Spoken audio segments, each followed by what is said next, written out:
বাড়িতে চিকেন হলে এই সলিড পিসগুলো তেমন কেউ খেতে চায় না, তাই আমি আগে থেকেই তুলে রেখেছিলাম চিকেন এগ রোল করবো বলে। সেটাই তোমাদের সাথে শেয়ার করব। তো প্রথমেই আমি কিছু মশলা নিয়ে নেব, যেমন পেঁয়াজ, রসুন, আদা, টমেটো, কাঁচা লঙ্কা দিয়ে ভালো করে পেস্ট করে নেব। আর এইদিকে আমি ময়দা মেখে নেব।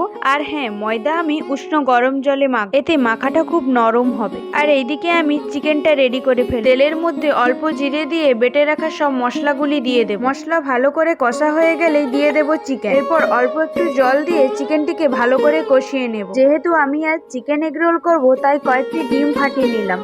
আর এইদিকে আমি পরোটাগুলো কড়াইতে অল্প সেঁকে নেব ও ফেটিয়ে রাখা ডিম দিয়ে পরোটা আর ডিম দুটো একসঙ্গে ভেজে নেব। ভাজা হয়ে গেলেই আমি আসল জিনিস তৈরি করব। এইদিকে আমি আগে থেকে স্যালাড করে রেখেছিলাম। তৈরি করার জন্য দিয়ে দেব চিকেন স্যালাড ও টমেটো সস দিয়েই তৈরি আমাদের চিকেন এগ রোল। খেতে কিন্তু দারুণ হয়েছিল। আমার রেসিপি ভিডিও ভালো লাগলে like, comment, share and subscribe করতে ভুলো না কিন্তু। টাটা।